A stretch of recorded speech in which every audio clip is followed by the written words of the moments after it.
15h47, il nous rejoint cet après-midi, Emmanuel Salle, le président de la financière de la Cité. Bonjour Emmanuel. Bonjour Guillaume. 2026 commence sur les chapeaux de roue. Vous allez, face à ces marchés, face à ce contexte géopolitique, rendre votre verdict. Cet instant qu'on va vivre, ce verdict que vous allez livrer, est-ce que vous l'assumez ? Je l'assume, Guillaume. On vous écoute.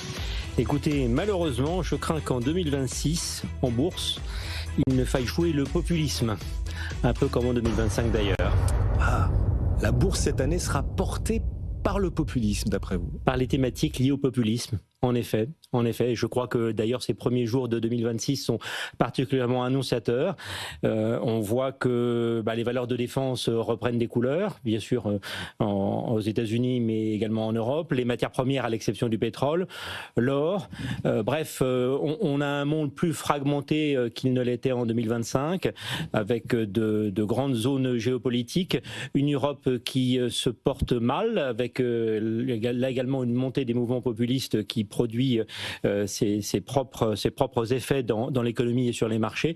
Donc je crains malheureusement que cette thématique du populisme continue d'inspirer une grande partie des mouvements boursiers et des stratégies d'investissement. Et de plus en plus, à mesure qu'on arrivera vers les mi-termes. Les mi-termes, maintenant on peut donner la date et retenir la date. 3 novembre prochain, mardi 3 novembre prochain, ce sera les mi-termes et c'est sans doute désormais l'unique cap de Donald Trump. Est-ce que vous l'imaginez, Donald Trump ? Alors là, on le voit faire des gros coups et réussir ses coups géopolitiques, mais est-ce qu'on imagine aussi Donald Trump faire des coups économiques pour soulager le consommateur, lui faire plaisir à l'approche de ces mi-termes, quitte à faire des bêtises, déréglementer à tout va, etc., l'économie américaine ? Écoutez, on verra. Effectivement, c'est un enjeu important parce que au début 2026, c'est les grandes dispositions de la dernière loi de finances américaine qui entre en vigueur. Donc ça veut dire pour beaucoup d'Américains appartenant aux classes moyennes, aux classes populaires, une baisse du train de vie liée à la contraction des subventions liées à la santé, aux dépenses de santé. Ça veut dire également l'inflation qui commence à mordre quand même sérieusement aux États-Unis. Également, l'emploi se porte pas très bien. Donc, ça sera essentiel de voir quelles sont finalement les mesures qui pourront être prises par Trump sur ce front. Il pourrait finalement être aidé par le Congrès, qui pourrait peut-être rapporter une partie des mesures prises sur les tarifs le jour du Liberation Day en avril dernier. On verra bien. Ça pourrait relâcher peut-être les freins inflationnistes. Il faudra suivre également la nomination du successeur du président de la Fed. Il est probable également qu'on ait une majorité plutôt trumpienne à la Fed, avec donc de nouvelles baisses de taux d'intérêt dans le pipe. Donc tout ça pourrait aider quand même la consommation, l'économie américaine. La question est de savoir cependant, est-ce que véritablement les mid-terms, puisque vous en parliez, vont se faire sur le front de l'économie ? Est-ce que ce n'est pas les questions symboliques liées à la lutte contre le wokisme, à l'affirmation de la puissance américaine qui reviendront au premier plan ? Et on ne peut pas s'empêcher de penser que les revendications territoriales de Trump s'inscrivent dans cette dynamique. C'est-à-dire que vous imaginez que Venezuela, par exemple, ça parle à une partie de l'électorat de Donald Trump. L'électorat latino, sans doute favorable à ce genre d'opération. Les latinos ont beaucoup voté Trump. Alors, les latinos sont favorables. Les MAGA, je n'en suis pas sûr, parce qu'effectivement, les MAGA étaient tout à fait hostiles aux interventions à l'étranger, à l'extérieur des États-Unis, mais on le voit bien. Est-ce qu'on imagine que c'était que la première étape avant, pourquoi pas, le Groenland, en voyant les mi-termes arriver ? Allez, Groenland ! Pourquoi pas ? Mais c'est vrai qu'on voit bien que l'intervention au Venezuela n'est pas tout à fait la même qu'en Irak. Ce n'est pas véritablement du régime change, puisqu'il semble que l'administration Trump va s'appuyer sur les institutions du Venezuela, la vice-présidente, afin d'assurer une transition progressive dans la durée. On verra bien ce qu'il en est. Mais en tout cas, on n'est pas vraiment dans une problématique de régime change, comme c'était le cas en Syrie, en Irak ou en Libye, où malheureusement nous avons également participé.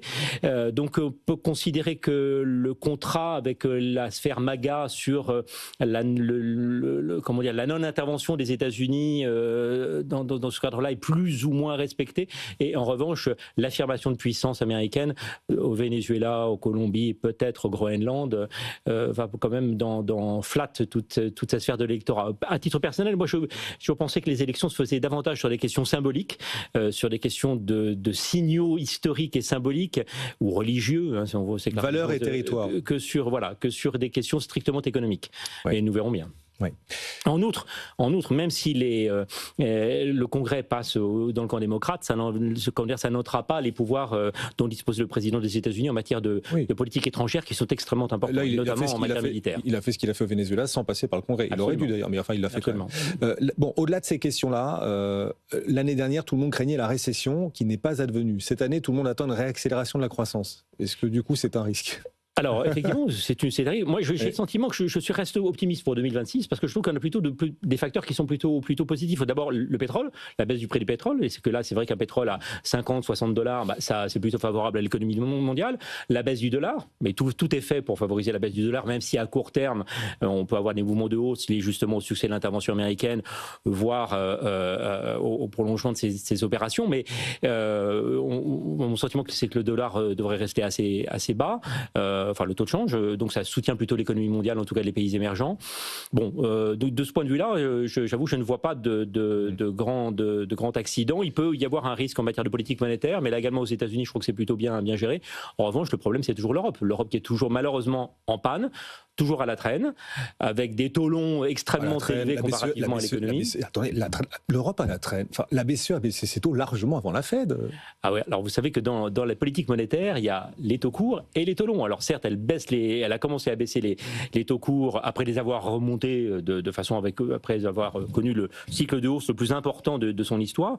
Mais il y a les problèmes, c'est les taux longs surtout. C'est que la BCE continue de contracter son bilan et aujourd'hui, les taux longs sont à 3,60 en zone euro, enfin 3,60 en France, l'OAT est à 3,60 avec une inflation à 0,8. Donc écoutez, comment vous faites pour redémarrer une économie lorsque vous avez une inflation à 0,8, une croissance quasiment nulle, en tout cas une croissance du secteur privé quasiment nulle, et des taux d'intérêt à long terme à 3,60, ça paraît quand même assez difficile.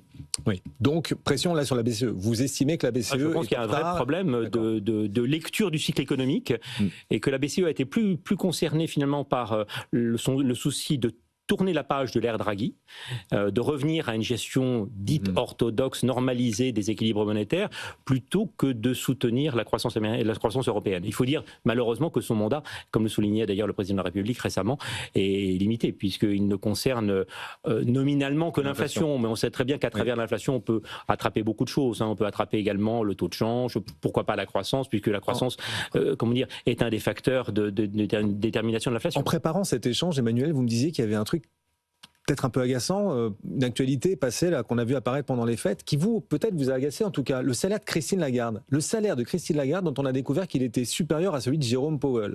Ça vous agace? Oui, alors c'est pas que ça m'agace, je trouve que c'est intéressant de voir. D'abord, c'est le Financial Times qui n'est pas réputé pour particulièrement mettre en cause la rémunération des grands dirigeants de ce monde, qui a signalé effectivement que le salaire de Christine Lagarde dépassait avant impôt, je crois, les 800 000 €, ce qui est effectivement tout à fait significatif.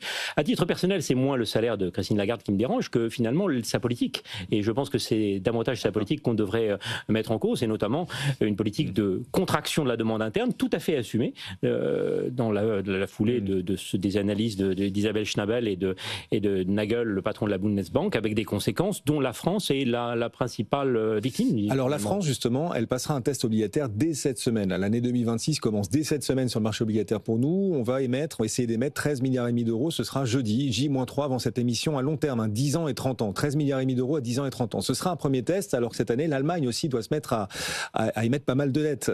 On va réussir à nouveau nos tests cette année. On va jouer à se faire peur comme d'habitude, ou il y aura des vraies raisons cette année de se faire peur, parce qu'en face, on aura aussi une offre allemande importante. Écoutez, moi j'ai le sentiment que la dette française est un excellent produit. Donc je ne peux que recommander aux investisseurs de prendre de la dette française, surtout au taux actuel, vraiment à 3,60. Quelles sont les raisons que vous avez de craindre une remontée des taux d'intérêt ? En Europe, vous n'avez pas de croissance, et d'ailleurs c'est même une stratégie assumée, c'est une stratégie assumée de contraction de la demande interne. Vous n'avez pas de croissance, la croissance dépend essentiellement de l'extérieur, avec une Chine qui est plutôt en panne et des États-Unis qui se ferment. Vous n'avez pas véritablement d'inflation. Donc quelle raison pourrait finalement conduire les taux à remonter? En revanche, on est dans une situation qui est plutôt de contraction de l'économie, et donc on pourrait très bien s'attendre à des baisses de taux longs, des taux d'intérêt à long terme. Et donc dans ces conditions-là, je considère que finalement avoir de l'OAT à ces niveaux de taux d'intérêt, c'est plutôt une bonne opération. Oui, il sera intéressant de voir si l'écart de taux toujours entre la France et l'Allemagne s'amplifie à nouveau. Il s'était rétréci. Fin de l'an dernier, on est toujours à 70 points de base d'écart de spread aujourd'hui entre les 10 ans français. On a connu plus. Oui, on a connu plus. Alors bonne nouvelle d'ailleurs, le 10 ans français est un peu en dessous du 10 ans italien. On est repassé un peu en dessous là, 3,58 contre 3,59 pour le 10 ans italien. Dernière question sur les grands enjeux de cette année 2026, l'IA quand même, un peu d'IA. Est-ce que vous pensez que 2026 sera l'année où l'on verra les premiers ruissellements comptables de l'IA dans les bilans des entreprises? Est-ce que les bilans comptables des entreprises nous montreront un premier effet bénéfique de l'IA ou toujours pas? Très sûrement, je crois qu'on va avoir des gains de productivité considérables liés à l'introduction de l'IA dans la pratique des entreprises. Ça a déjà commencé en 2025 dans quantité de secteurs, notamment dans le secteur financier, mais dans bien d'autres. Donc je considère effectivement c'est un facteur d'amélioration de la productivité qui est absolument capital et qui est vraisemblablement sous-estimé dans les pays occidentaux. On l'a vu d'ailleurs il y a peu de temps en Grande-Bretagne où l'Office de responsabilité budgétaire avait très fortement mésestimé les gains de productivité liés à la diffusion de l'intelligence artificielle dans l'économie britannique. Et donc, en termes sectoriels, la tech, toujours la tech, ou vous diversifiez, comment vous allouez, préparez cette nouvelle année? En termes sectoriels, comme je vous l'avais dit d'ailleurs, je trouve qu'il y a il y a beaucoup de survalorisation sur la tech, mais néanmoins, le marché s'est normalisé. Depuis la fin de l'année 2025, on a quand même une baisse des valorisations de la tech, enfin, en valeur relative, j'entends. On a un marché qui, aux États-Unis, a retrouvé un peu plus de valeur, un peu plus de diversification, et ça, c'est plutôt une bonne chose. Merci beaucoup de nous avoir accompagnés aujourd'hui. Il est le président de la financière de La Cité. Il nous accompagne très régulièrement depuis combien d'années, Emmanuel? Emmanuel Salle était avec nous.